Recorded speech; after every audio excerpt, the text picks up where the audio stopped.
My name's Jeff Makarevich, and welcome to Wine and Dine with Jeff, where I'll make a healthy dinner from start to finish and pair it with wines from around the world.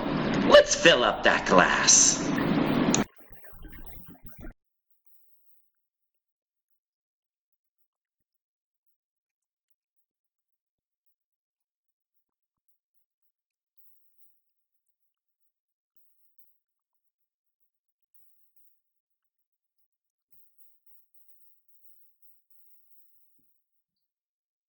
Hi, I'm Jeff Makarevich, and welcome to Wine and Dine with Jeff. Today we're doing chicken firenze. We're going all the way to Italy, but you'll have it on the table in a matter of minutes. It is so simple and easy to make. 6 ingredients. I love to entertain with this, and people don't even know that I've spent 20 minutes in the kitchen. And we're pairing it with this beautiful Zaca Mesa Viognier. Oh, this is so good. You will love it. I have some olive oil in the pan here, and I have some chicken breasts. I'm just going to put some salt and pepper. You want to do both sides. I'll hit the other side once it gets in the pan.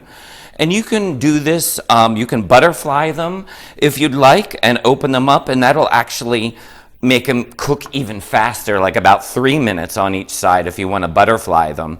And that would even be less time in the kitchen. But I like the presentation of the whole chicken breasts, so I'm going to keep it whole today. Let's get them into our olive oil. And we'll do the other side. And a tip on the chicken breast, especially when you're working in stainless steel like this. Once they hit the pan, do not touch them because they are now getting that sear on them.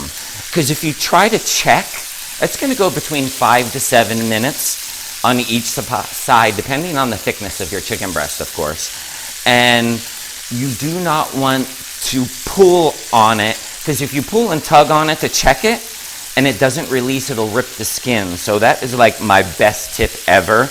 The chicken will actually release from the pan when it is ready to be flipped. So we'll let that go, flip it, and brown up both sides.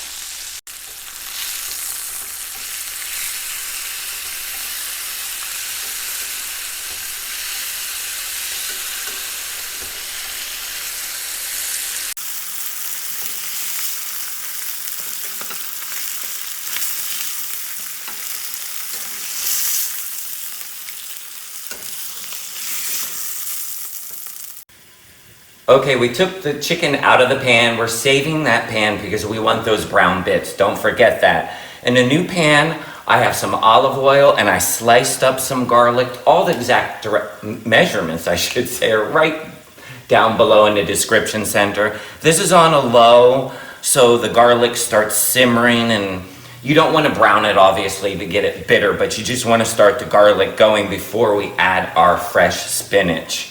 But while that goes, I want to talk a little bit about this Viognier from Zaca Mesa.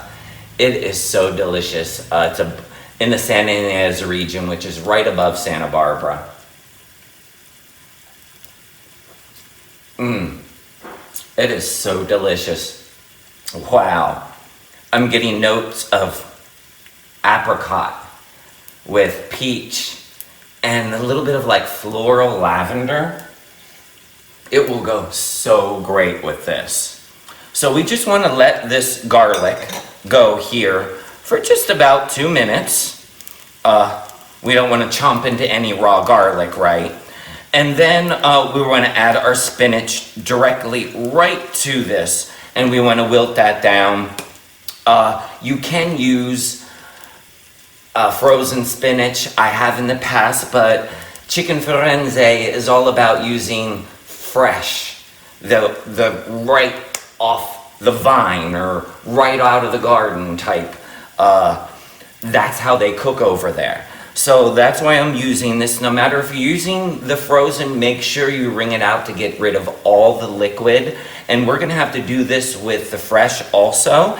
At the end of cooking, I'm gonna strain this to make sure all the liquid comes out. It looks like my garlic is ready for me. So let's pile this all in here. And this is gonna look like a lot of spinach, I'm telling you right now. It's gonna look like a lot, but it is gonna go down to absolutely very, very little. So you just wanna pile that pan all the way as high as you can with that spinach, because that will go all the way down. Just wanna let that go for a minute or two. It'll start to wilt down, and then we'll use our tongs to start tossing it around. It's just been about 2 minutes, and let's just toss these around right now. As you can see, that's all starting to wilt down really fast. And as soon as it wilts down, literally in a matter of minutes, it is done. You just want to remove it from the heat. You don't want to overcook it.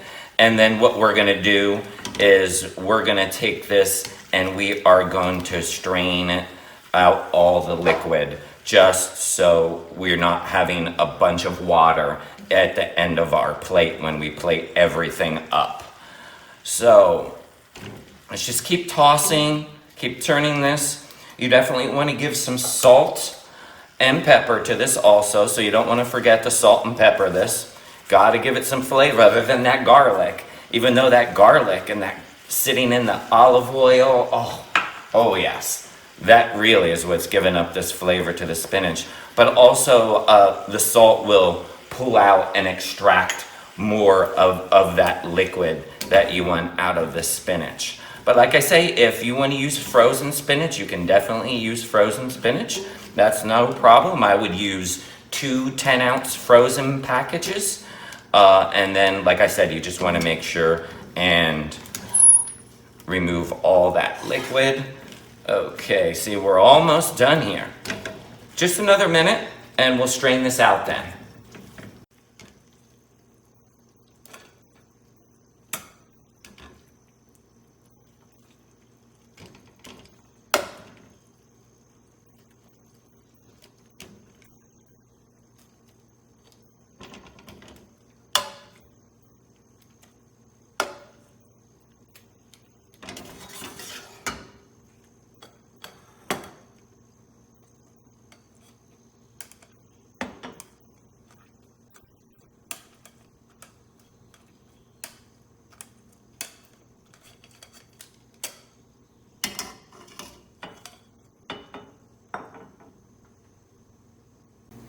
We have the same pan that we browned off the chicken breasts in, right, that are just resting over there.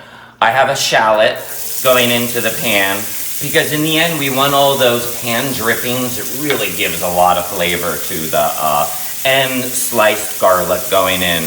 And why I'm slicing these instead of minced, actually garlic gives you different flavors.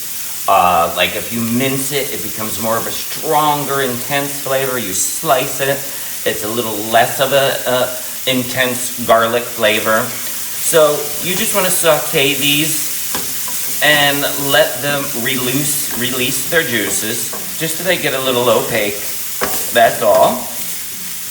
And then we're going to hit this pan with our wine, our sauce. This is going to be the most delicious sauce. It consists of shallots, garlic, white wine, and mascarpone, cheese. That is it. It's that simple. It's the most delicious sauce. It really, really is. It just this comes together so fast. And I showed you how to do the spinach separately, but I would love if you would be able to do the spinach and this at the same time, so they're all coming together at the same time. Because you're putting your hot spinach at the bottom of the plate, then you're layering your chicken breast and pouring the sauce over top of it. It is so decadent and delicious, but so easy.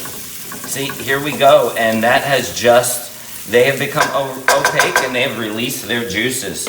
So what I want to do now is get about 1.5 cups of white wine. I'm using the same Viognier, right, that I'm drinking, which will go great in here. And anytime that I add wine to anything, I always crank up the heat, like on a high, because you want, see that? That's what you want. Now's the time that you'll be able to scrape off all the brown bits at the bottom here. And once you get all those brown bits off, you just want this to reduce by half. So just let this reduce by half. And when it reduces by half, in just a few minutes, we'll hit it with this mascarpone cheese. Oh, it is so good. It's kind of similar to what we have here in the States called a Philadelphia cream cheese, but different. I don't want to say it's the same, it's definitely different, but close to it. If you can't find a mascarpone cheese, which I can pretty much get anywhere, you could use the cream cheese. So we'll let that reduce by half, where it's coming back up to a boil right now, and we're gonna let that simmer and reduce by half. As you can see, we reduced our wine here in half. Now we want to lower the heat because we're going to be adding our mascarpone right into it. And I am going to whisk it right in. So we lowered the heat. Let's put that right on in. And the tip is having the mascarpone out of the refrigerator for at least 2 hours before you put it in here. Now just stir this and everything will combine. There we go. Wow. And you just want to add a touch of salt to this. So a little salt go in to the sauce. There we go. Stir to combine all that mascarpone cheese till it all melts directly into this beautiful, luscious sauce. Look at this. I wish you can just, the smell, the garlic and the shallots and this mascarpone with the mix of the wine. Now what we want to do is just add our chicken right back in. So our chicken gets nestled right back in here, just like so. And what do I say about all that juice floating at the bottom of the plate? What do I call that? Liquid gold. So we want to get that liquid gold right back in there because that is a lot of flavor. So we want to pull this back up to a slight simmer, ever so slight simmer. And we want to spoon this over top. So just spoon over top, and we're just gonna let this go for just a minute. Just a minute. We don't want the sauce to break. Look at all the garlic chunks and the shallots. And now we're gonna lay our bed of spinach down on plate, slice up some chicken breast, and just top it with this mascarpone cheese sauce. Oh yes, you will be thanking me later.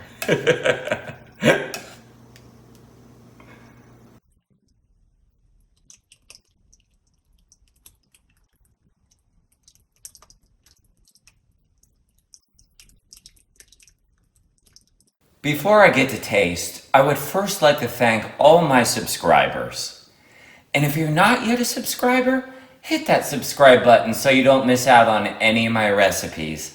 And don't forget to like and share and ring that bell because I have a new recipe every Tuesday.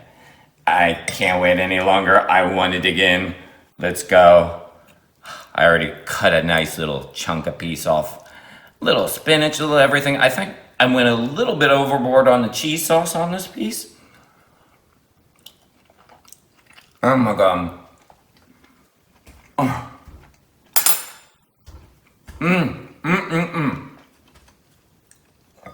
That is so delicious. I'm telling you, 6 ingredients. Dinner's ready.